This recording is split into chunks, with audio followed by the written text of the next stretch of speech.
Bab 1206. Tai Lai tidak berani meminum pil permajaan ini, dan buru-buru berkata, "Tuan. Wait, saya belum membayar uangnya, dan saya malu karenanya. Saya akan menelepon Departemen Keuangan perusahaan dan mentransfer uang ke rekening Anda segera." Charlie mengangguk dan tersenyum, mengeluarkan kartu premiumnya, menyerahkannya kepada Tai Lai, dan berkata, "Ini kartu saya. Masukkan saja uang itu ke kartu ini." Delon terpana oleh kartu ini. Bukankah ini kartu premium teratas Citibank? Tampaknya tidak lebih dari 5 orang di negara ini yang memiliki kartu ini. Terlebih lagi, Citibank memiliki perlindungan privasi yang sangat kuat bagi nasabah kartu premium papan atas. Apa asal-usul Charlie? Bagaimana dia bisa memiliki kartu ini? Pada saat ini, tiba-tiba Charlie menatap Delon dan berkata sambil tersenyum, "Mr. Kevin, kalungmu bernilai 20 juta dolar Amerika, dan pil peremajaanku bernilai 2 miliar. Siapa yang tinggi dan siapa yang rendah? Saya rasa saya tidak perlu mengatakannya." Ekspresi Delon sangat jelek. Apa-apaan orang burung ini? 2 miliar untuk membeli pil yang ampuh, apakah itu penyakit otak? Tetapi mengutuk tidak terlalu berguna, lagi pula, saya baru saja mengeluarkan kata-kata, dan sekarang saya tidak tahu bagaimana mengakhirinya. Apakah Anda benar-benar membiarkan diri Anda menelan kalung rubi sialan ini? Mudah ditelan, bagaimana jika tersangkut di usus dan tidak bisa ditarik keluar? Tetapi jika Anda tidak menelannya, bagaimana Anda akan berakhir hari ini? Lagi pula, kata-kata kejam itu semua dibuat oleh diriku sendiri, jadi aku tidak bisa melanggar kata-kataku di depan umum. Tapi memikirkannya dengan hati-hati, tidak apa-apa untuk menipu di depan umum. Ngomong-ngomong, aku tidak kenal siapapun di Aurous Hill. Jadi aku tidak takut bergosip di belakang orang-orang ini. Tapi kalau dipikir-pikir lagi, saya masih berencana untuk mengembangkan hubungan dengan Warnia. Jika saya kehilangan wajah sebesar itu di depan umum hari ini, dan saya mengingkari janjiku, tidak akan mudah untuk mengesankan Warnia di masa depan. Tepat ketika dia ragu-ragu, Ishak mengguncang telepon di tangannya dan berkata, "Mr. Kevin, saya telah merekam seluruh proses dari apa yang terjadi sekarang. Jika Anda curhat kepada tuan ketiga dari keluarga Kevin, maka saya akan mengirimkan video ini ke lingkaran East Cliff, berharap tuan Kevin dapat menimbangnya sendiri." Delon memandang Ishak dengan tercengang, dan berkata dengan marah, "Mr. Ishak, aku tidak punya keluhan denganmu, kenapa kamu melakukan ini padaku?" Ishak berkata dengan acuh tak acuh, "Mr. Kevin, kamu agak tidak masuk akal untuk mengatakan itu. Saya selalu adil dalam melakukan sesuatu. Saya akan selalu membantu atau tidak membantu kerabat saya.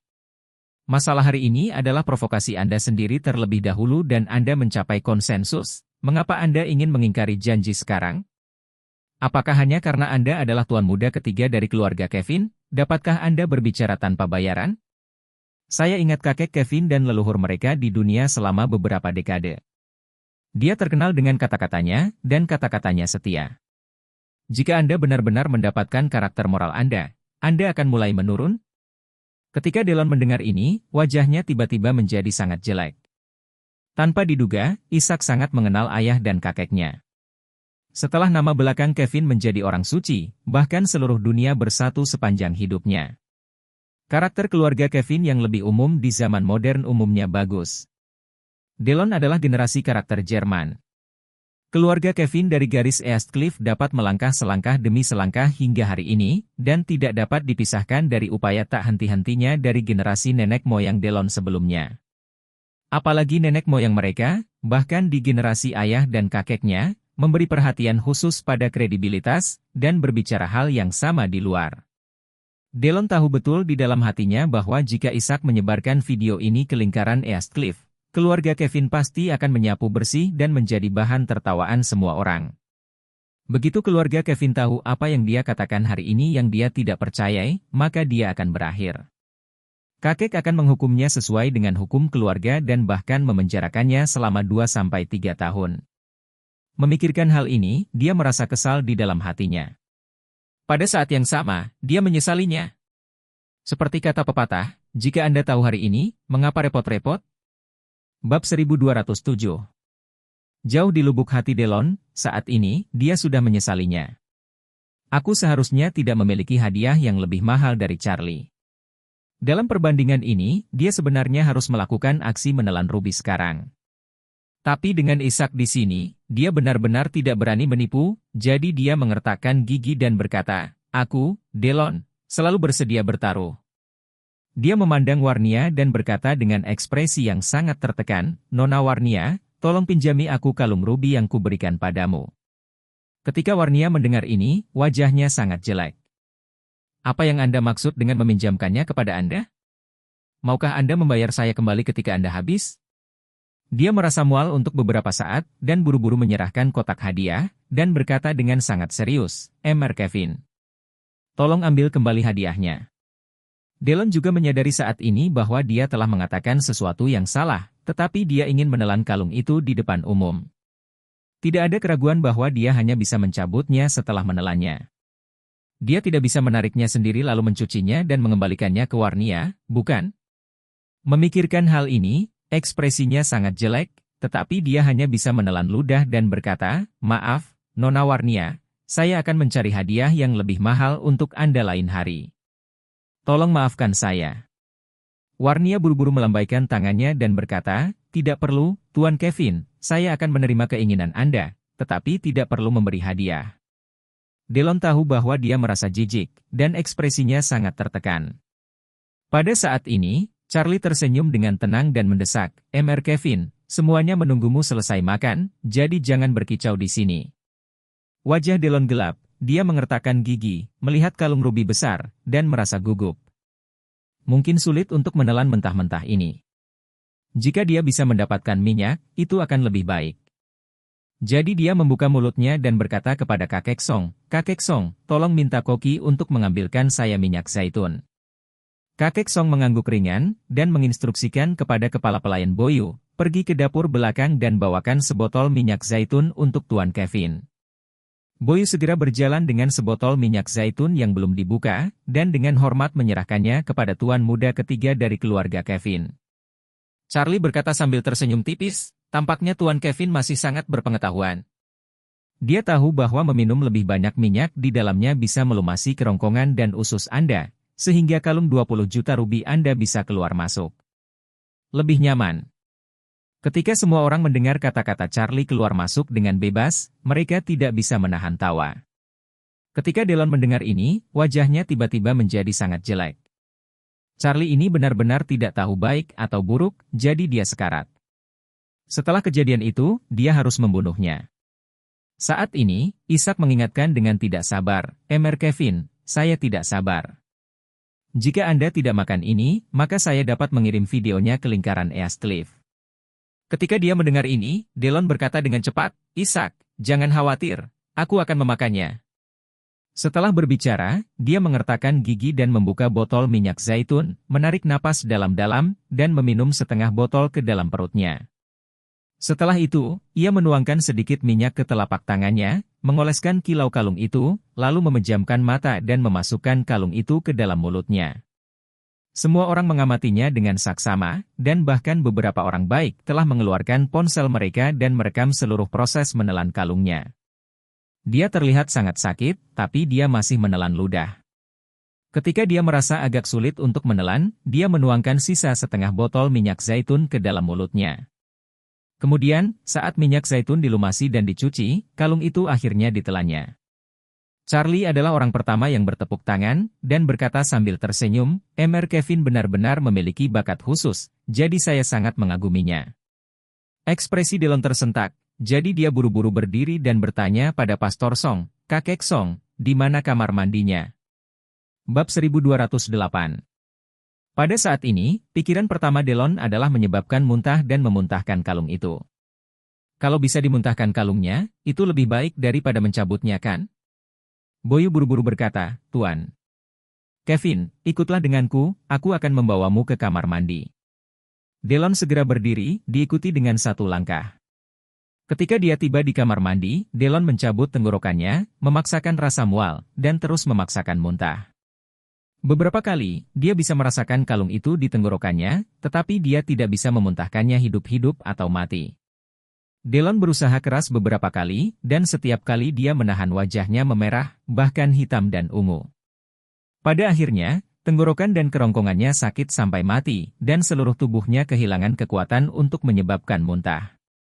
Dalam keputusasaan, dia terpaksa menyerah.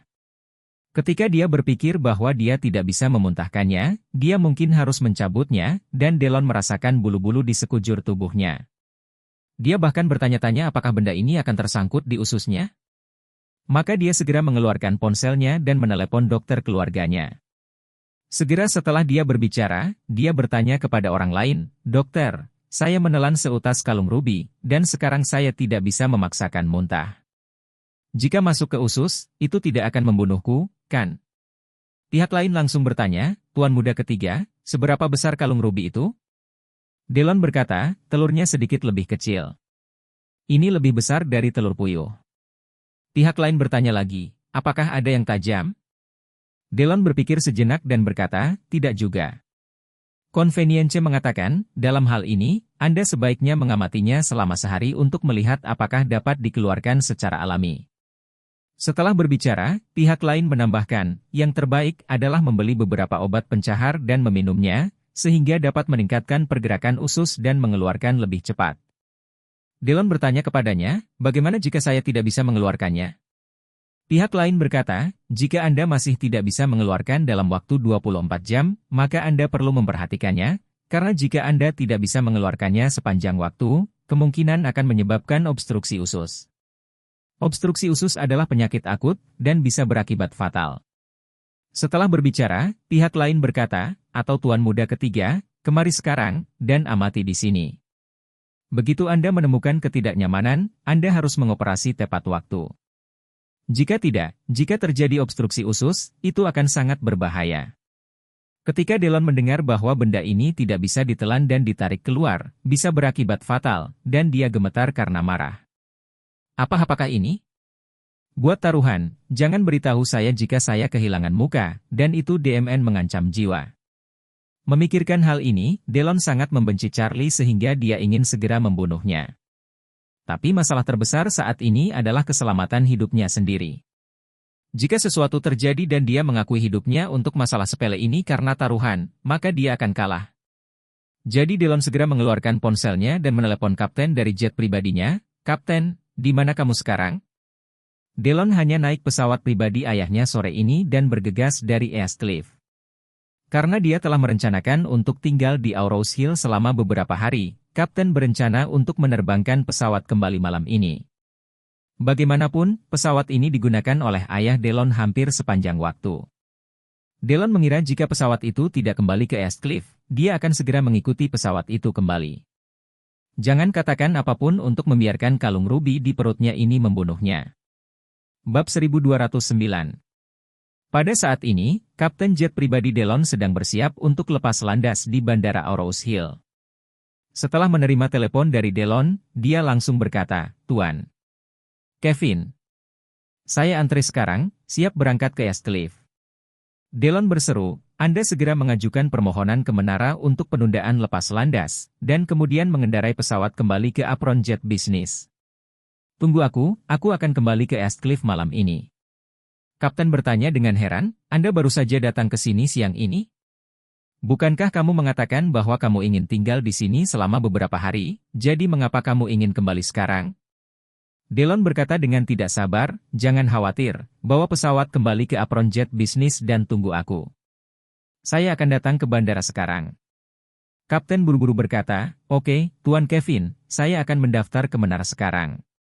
Ketika Delon keluar dari kamar mandi dengan wajah gelap, Boyu sedang menunggu di pintu, melihatnya keluar dan dengan tergesa-gesa bertanya dengan hormat, "Tuan Kevin, bagaimana perasaanmu?" "Tidak begitu bagus." Delon mendengus dingin, dan berkata, "Katakan pada tuanmu, aku akan kembali ke East Cliff dulu." Boyu berseru, "Apa? Tuan Kevin, apakah Anda akan kembali sekarang? Perjamuan belum secara resmi dimulai." "Apa-apaan ini?"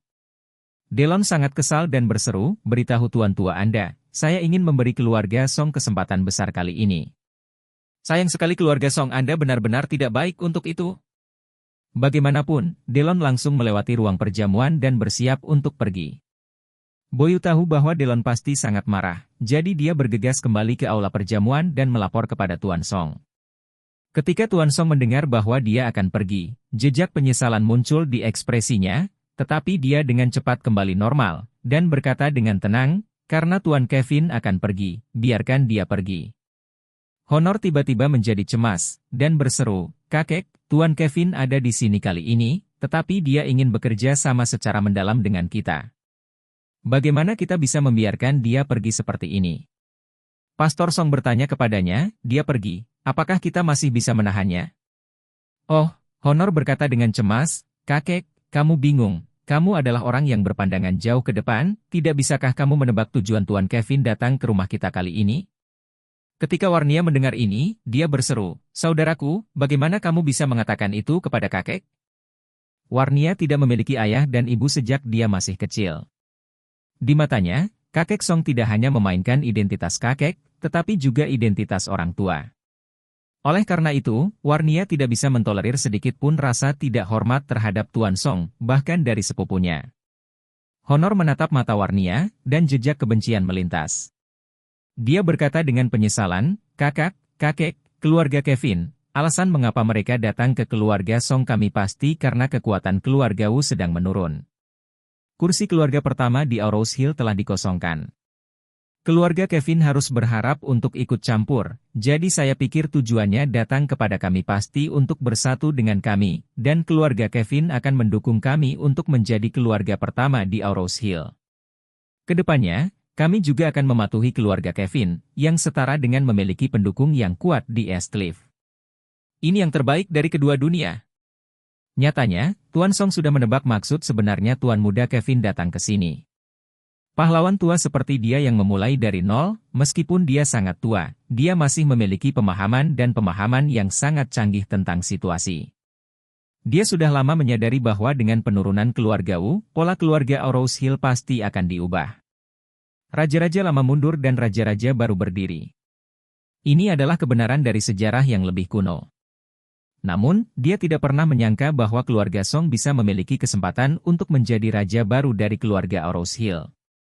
Lagi pula, meski keluarga Song sangat kuat di Aurous Hill, sepertiga hektar tanah ini memang lebih lemah di seluruh Aurous Hill. Bab 1210. Kali ini Delon datang, dan dia juga melihat niat umum Delon. Delon pasti mendambakan kecantikan cucunya. Dia ingin memenangkan hati keluarga Song dan menjadikan keluarga Song sebagai anjing pelari dari keluarga Kevin, dan pada saat yang sama ingin menjadikan cucunya miliknya. Jika sebelumnya, bahkan jika dia telah melihat semua tujuannya, dia tidak akan menolak cabang zaitunnya. Lagi pula, peluang bagus seperti itu jarang tersedia. Begitu banyak keluarga di selatan sungai yang ingin menjadi ternak dan kuda bagi keluarga besar East Cliff, atau bahkan budak dan anjing, tetapi keluarga besar East Cliff sama sekali tidak meremehkan mereka. Ada banyak keluarga tersembunyi di East Cliff, dan kekayaan di balik mereka tidak dapat dimengerti oleh keluarga-keluarga di Aurous Hill ini. Ambil contoh keluarga East Cliff Wade. Karena keluarga Wade memiliki kekuatan dan latar belakang yang sangat kuat, tidak ada satupun dari keluarga Wade yang masuk dalam daftar orang kaya manapun di dunia. Selama keluarga Wade tidak mau muncul di daftar, maka tidak ada yang namanya peringkat orang terkaya yang berani menuliskan namanya di sana. Karena itu, tidak ada yang tahu berapa banyak uang yang dimiliki seluruh keluarga Wade. Ada puluhan atau ratusan kerabat langsung dari seluruh keluarga besar keluarga Wade. Di antara lusinan ratusan, yang termiskin bernilai puluhan miliar, dan yang terkaya bahkan bernilai ratusan miliar. Jika Anda menambahkan kekuatan nyata dari keluarga ini, itu mengejutkan. Ini hanya keluarga top di negara ini. Jika itu adalah keluarga besar di Eropa dan Amerika Serikat dengan sejarah lebih dari 2 hingga 300 tahun, uang di tangan mereka bahkan lebih kaya daripada sebuah negara. Dan seperti keluarga Wade, mereka sangat rendah hati dan tidak pernah membiarkan nama mereka muncul di daftar orang kaya manapun. Keluarga Rothschild telah menjalankan bisnis selama ratusan tahun dan memiliki keturunan yang tak terhitung jumlahnya, tetapi Anda tidak dapat menemukan satupun di daftar orang kaya. Bagaimanapun, orang kaya hanya punya uang, dan dibandingkan dengan orang kaya dan berkuasa, itu jauh lebih buruk.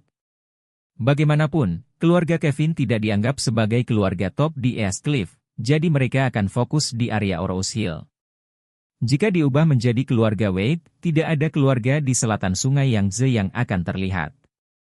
Oleh karena itu, jika harus diletakkan di masa lalu, Tuan Song tidak akan pernah melepaskan kesempatan sebaik itu untuk berteman dengan keluarga Eastcliff. Tapi sekarang dia sudah lama memahaminya. Tidak ada dalam keluarga ini atau keluarga itu yang masuk akal bagi saya. Yang benar-benar bermakna adalah meja makan, Tuan Charlie ini duduk, yang tidak ada yang tahu seberapa dalam kekuatannya. Entah karena keegoisan untuk dirinya sendiri, atau karena masa depan keluarga, atau karena pertimbangan untuk cucunya, dia berharap Warnia bisa bersama Charlie. Karena dia tahu jika dia ingin hidup lama, dia harus memiliki hubungan yang baik dengan Charlie. Tidak ada artinya menyesap Tuan Wade, karena semua orang dengan hormat memanggilnya Tuan Wade. Hanya dengan mengubahnya menjadi cucu iparnya, dia bisa benar-benar menjadi keluarganya sendiri. Dan dia juga tahu bahwa jika dia benar-benar berharap keluarga Song bisa melangkah lebih jauh dan lebih lama, dan menjadi anjing bagi semua orang di Eastcliff, akan jauh lebih baik untuk merekrut Tuan Wade ke dalam rumah sebagai menantunya. Terlebih lagi, dia juga tahu pikiran dari cucunya yang berharga. Dia adalah cucu yang berharga. Dia sangat bangga padanya. Dia tidak pernah benar-benar menyukai pria manapun, hanya Charlie. Sebagai seorang kakek, bagaimana mungkin dia tidak berharap bahwa dia akan memiliki rumah yang sempurna setelah membelai dan melihatnya tumbuh dewasa? Jadi tidak peduli bagaimana Anda melihatnya, berat Delon 1000 mil lebih buruk daripada Charlie.